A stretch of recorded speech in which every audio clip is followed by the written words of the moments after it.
Bismillahirrahmanirrahim.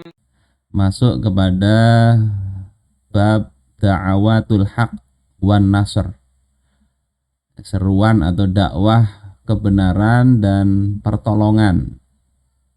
Qala al-musannif rahimahullahu ta'ala wa nafa'ana bihi wa bi'ulumihi fid dharaini amin. Qala Allahu azza wa jalla wa laqad sabaqat kalimatuna li'ibadinal mursalin innahum lahumul mansurun wa inna jundana lahumul ghalibun. Surah As-Saffat ayat 171 sampai 173. Musannif mengawali bab ini dengan mengutip ayat ini. Artinya kurang lebih, dan sesungguhnya kalimat kami telah mendahului untuk hamba-hamba kami yang diutus, yakni para rasul. Yakni ketetapan apa? Innahum lahumul mansurun. Sesungguhnya mereka, sungguh mereka itu adalah orang-orang yang akan ditolong. Wa inna jundana, dan sesungguhnya tentara kami, pasukan kami, lahumul ghalibun, mereka itu betul-betul akan menang. Asyada'id wal qurab hiya sunnatullahi fid da'awat. Musannif katakan bahwasanya yang namanya kesulitan dan kesedihan itu merupakan sunnatullah di dalam dakwah ini. Walaupun di ayat ini Allah janjikan akan ada kemenangan. Hatta la tabqa baqiyatun min juhdin wala baqiyatun min taqah.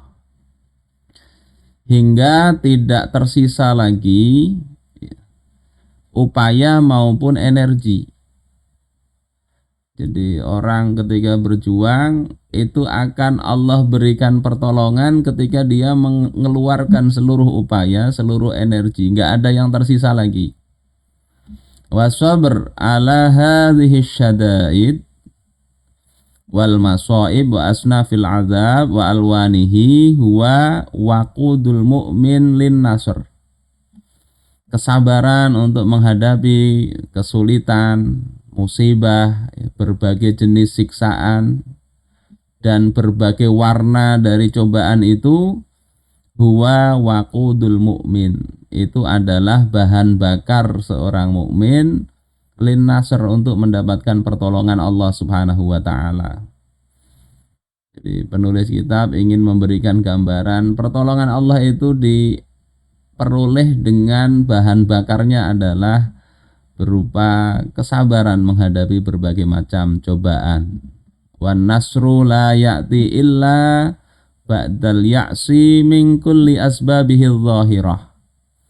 Pertolongan Allah Subhanahu wa ta'ala tidak akan datang kecuali setelah adanya dalam tanda petik keputusasaan, yakni mengerahkan segenap potensi sebab-sebab yang zahir, allati yata'allaqun nas biha, yang manusia terkait dengan itu. Jadi sudah semuanya dilakukan. Hatta la yakuna hadzal nasr rakhisan ala man atau bihi, hingga dengan demikian pertolongan itu tidak menjadi barang yang murah. Jadi orang mendapatkannya itu dengan penuh perjuangan. Ini sunatullah di dalam dakwahnya para rasul, para nabi terdahulu. Kemudian musannif mengatakan di dalam kitab ini mengutip surah Yusuf ayat 110. Hatta idza stai'asar rusulu, hingga ketika para utusan itu telah berputus asa. Wa dhannu annahum qad kudzibu, dan mereka menduga. Dhannu di sini kalau kita lihat di dalam Mafatihul Ghaib, para ulama tafsir ada dua pendapat. Di sini dhannu maknanya yakin. Walaupun disebut dhon maknanya yakin. Ada yang kedua, ahli tafsir memahami dhannu di sini maknanya mereka sudah berasumsi, menduga kuat. Apa dugaan atau keyakinan mereka? Annahum qad kudzibu, bahwasanya mereka para rasul itu telah didustakan. Jadi sudah level para utusan itu mati-matian berjuang, merasa sudah nggak mungkin lagi umatnya itu beriman. Ja'ahum nasruna, maka datanglah pertolongan kami. Fanujjiya man nasya, maka kami selamatkan siapa yang kami kehendaki selamat. Wala yuraddu ba'suna 'anil qaumil mujrimin, dan sesungguhnya siksaan kami itu tidak dapat ditolak dari orang-orang yang berdosa itu. Ini menegaskan sekali lagi bahwasanya pertolongan dan dakwah itu dua hal yang pasti terjadi, tetapi Allah berikan catatan di sini, yakni upaya itu sangat-sangat diperlukan. Hingga di sini dikatakan Rasul itu sampai sudah berputus asa, yakni berputus asa di sini bukan berputus asa dari rahmat Allah, tapi berputus asa dalam makna mereka sudah mengira ini nggak mungkin lagi umatnya ini mau beriman. Para pemirsa sekalian rahimakumullah, walihada fa innal qa'imina ala da'awatil haq. Karena inilah maka sesungguhnya orang-orang yang melakukan seruan kepada kebenaran, yajibu ayyattinu anfusahum ala annahum yuwajihuna bisilahihimul iman, bisilahihimul imani jahiliyatan ta'umul arda kamilah. Jadi orang-orang yang melakukan dakwah kepada kebenaran ini wajib untuk mereka itu mengambil keputusan untuk diri mereka sendiri, memantapkan pilihan. Bahwasanya mereka itu dengan menggunakan senjata iman mereka itu akan menghadapi jahiliyah, menghadapi ketidaktahuan, kebodohan yang itu meliputi bumi secara sempurna. Jadi kalau ada yang menentang itu hal yang wajar di dalam urusan dakwah itu. Wa annahum yuwajihuna mujtama'an rohana isyaratat tawaghid fi muharabatihim. Dan mereka itu akan menghadapi suatu komunitas yang mereka itu ada sinyal-sinyal daripada tawaghid untuk memerangi mereka, akan dihadapkan pada komunitas begitu.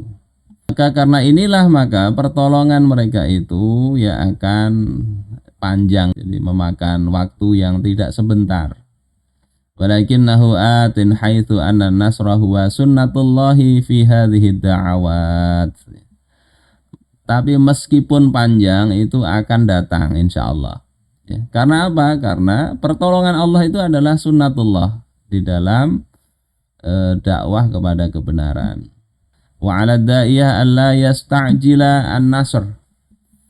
Wajib bagi orang yang mengemban dakwah itu untuk tidak bersegera, tidak isti'jal, tergesa-gesa. Jadi jangan tergesa-gesa, itu betul. Tergesa-gesa ingin dapat an-nasru, pertolongan. Wa alla yaqisa sidqa wa sihhata da'watihi bima anjazat, dan hendaklah tidak menimbang benar dan sahihnya dakwah dia itu dengan apa yang diperoleh berupa keberhasilan. Jadi kalau gagal terus berarti salah, tidak begitu. Wa bima qaddamat au bi'adatil adba, juga tidak menimbang dengan apa yang telah diperolehnya atau dengan jumlah yang berhasil mengikuti dakwah itu. Ini sejarah para nabi dan para rasul begitu. Jadi mereka nggak bersegera, tergesa-gesa, mereka tidak mengukur benar atau tidak, itu tidak terkait dengan banyak tidaknya orang, tidak terkait dengan berhasil atau tidak. Karena kalau andaikan kebenaran itu diukur dengan banyaknya pengikut, para nabi dulu itu gagal semua. Nabiullah Nuh alaihissalam itu 950 tahun, bukan masa yang pendek berdakwah itu. Ternyata nggak banyak yang ikut. Kalau seandainya keberhasilan diukur dengan banyaknya pengikut, Nabiullah Nuh gagal. Apalagi Nabi Zakaria, Nabi Yahya yang akhirnya dibunuh oleh kaumnya sendiri. Di mana berhasilnya kalau mengukur kebenaran itu dari pengikut, dari hasil. Fada'awatul haq laisa hadza maqayisuha. Maka dakwah kepada kebenaran bukanlah ini alat ukurnya, standarnya bukan itu. Bal bima iltazamat bihi min hajillahi subhanahu wa ta'ala. Tapi standar benar enggaknya itu dengan apa-apa yang dia itu bisa terikat. Terikat enggak dengan metode manhaj ya, caranya Allah subhanahu wa ta'ala. Fad'awatu ila allati taj'alu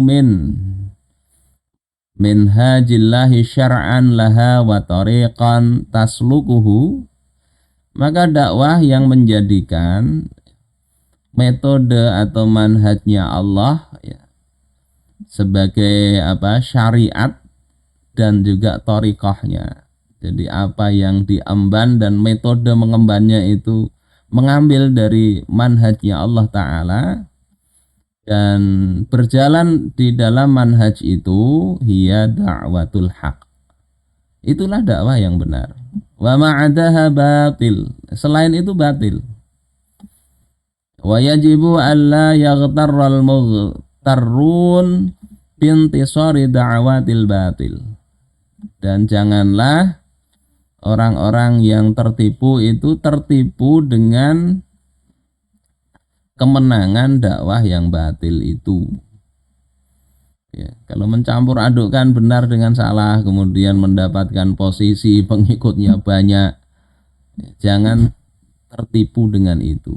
Bahwa intisarun ani itu adalah kemenangan yang instan. Wa nasru istidraj, pertolongan yang merupakan istidraj. Ya, kita bisa banyak lihat begitulah.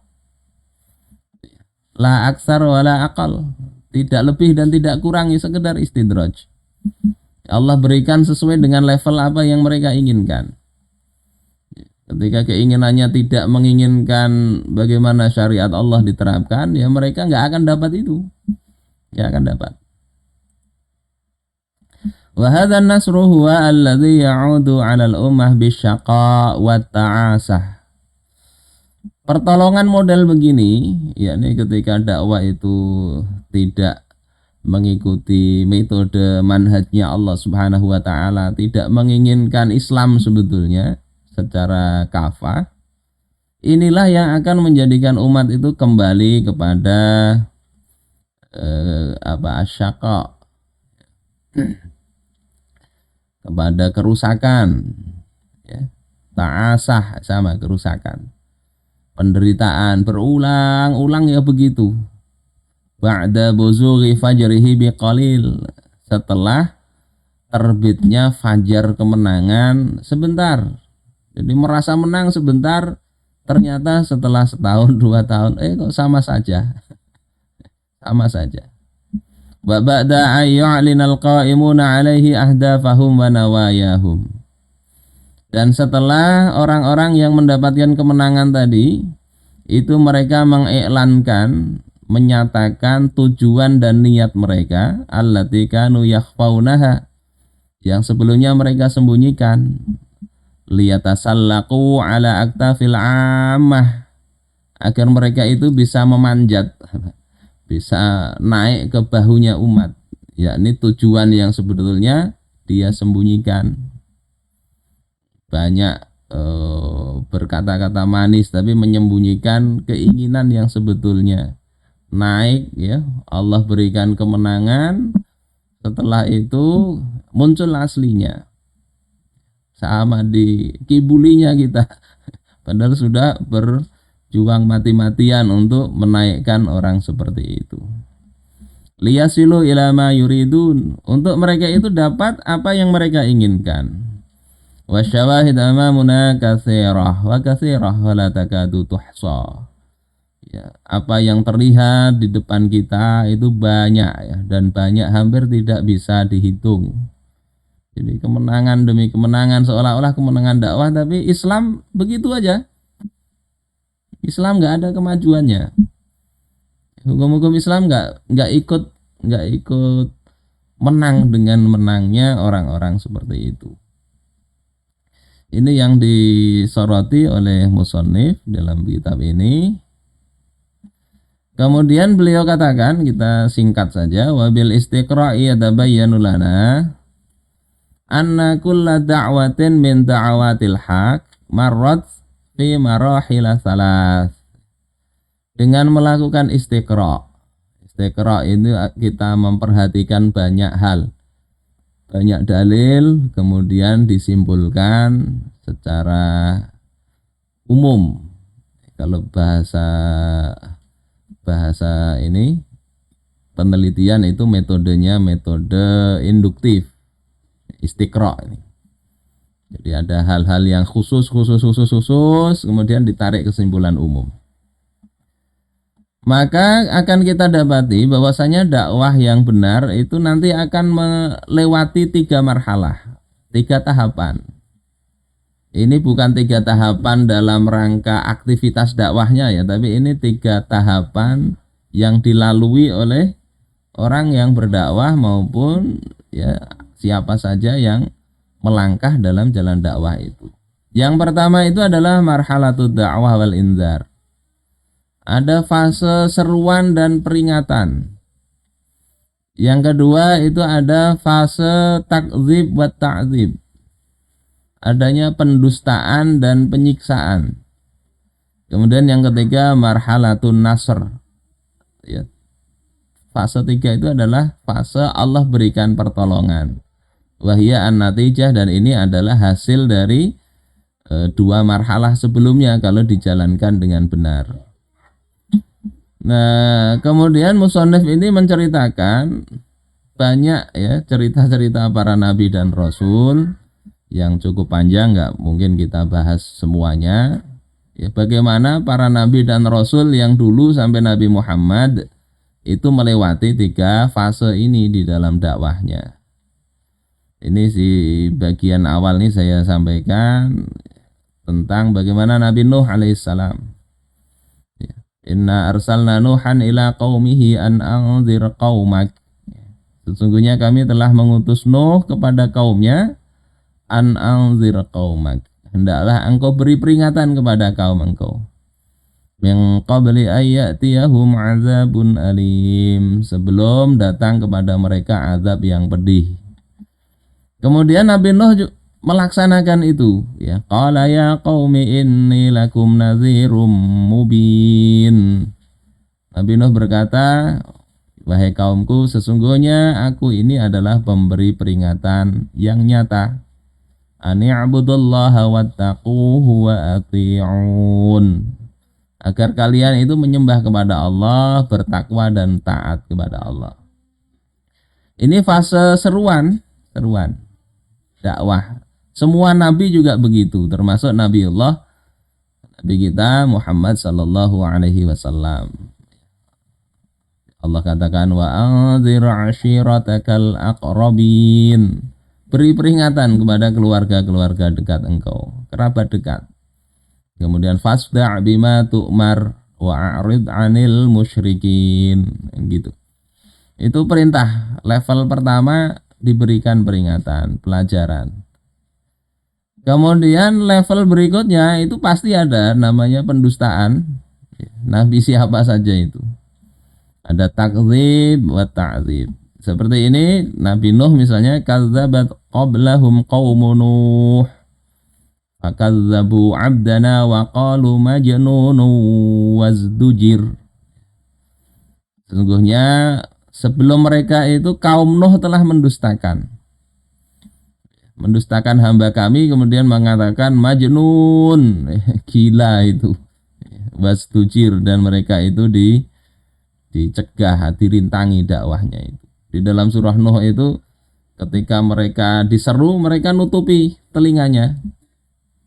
Kullama da'autuhum ja'alu asabi'ahum fi adhanihim, ketika mereka kuseru, mereka jadikan jari-jarinya di telinga mereka, maksudnya nggak mau dengar, ya. Wastaghshaw thiyabahum, bajunya ditutupkan ke mukanya, dan terus menerus begitu. Itu umat Nabi Nuh. Jadi fase begitu dijumpai, ya, dari para nabi sebelumnya. Nah, kemudian marhalatun nasr, fase pertolongan, kalau sabar seperti itu, ya. Dan ini kalau diceritakan ya memang pendek, tapi kalau dijalani ya berat kadang. Sebagaimana kalau Nabi Muhammad itu 13 tahun itu. Nabi Yusuf di penjara, yang paling panjang ceritanya itu ya Nabi Nuh, karena usianya panjang. Hampir 1000 tahun dakwahnya itu ditolak begitu. Nah, fanasru li hadhihi ad-da'awat wa in kana muta'addad al-ashkali illa annahu hatmiyun wa akidun. Pertolongan bagi dakwah ini meskipun banyak bentuknya, jadi bentuk pertolongan itu bisa jadi seperti Nabi Allah Nuh alaihissalam, umatnya dibinasakan, nabinya dan orang yang beriman diselamatkan. Atau bisa nabinya yang diselamatkan, kayak Nabiullah Isa alaihissalam, nabinya diangkat oleh Allah. Kemudian umatnya ajarannya menyebar sampai sekarang. Atau juga pertolongan itu bisa berupa pembalasan dari Allah Ta'ala, seperti menimpa Nabiullah Zakaria dan Yahya alaihi wassalam, ya, setelah dibunuh itu Allah langsung turunkan, Allah benamkan Raja Herodes itu ke dalam bumi, cospleng itu langsung, tidak nunggu lama. Allah berikan siksaan. Setelah itu bukan hanya Raja Herodes itu, Bani Israel yang ikut-ikutan itu Allah jadikan budak. Hingga sampai sekarang kita bisa lihat bagaimana orang-orang itu, ya, kemudian yang mereka nggak beriman itu nggak punya tanah sampai sekarang. Ya, akhirnya merampas tanah Palestina itu. Itu luar biasanya penentangan terhadap dakwah itu ujungnya pasti begitu. Ujungnya pasti begitu.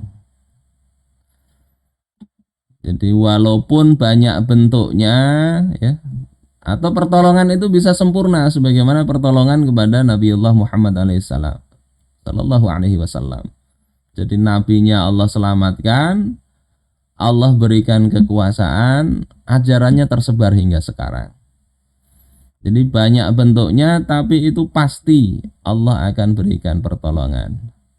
Walidzalika yajibu ala hamlati da'wati fi hadzal 'asr ayyatinu anfusahum ala anna nasrahum atin la muhalah. Karena itu wajib bagi pengembang dakwah pada masa sekarang ini untuk mengokohkan jiwa mereka, menentukan sikap mereka, bahwasanya pertolongan Allah itu akan datang, tidak ada keraguan lagi. Meskipun kekuatan kebatilan itu sangat besar, dan bagi mereka hendaknya tidak tergesa-gesa. Gesa-gesa itu akhirnya menempuh jalan yang tidak dibenarkan oleh Allah Subhanahu wa taala, menipu, ya, melakukan bermanis muka, pura-pura tidak menyampaikan Islam dan sebagainya.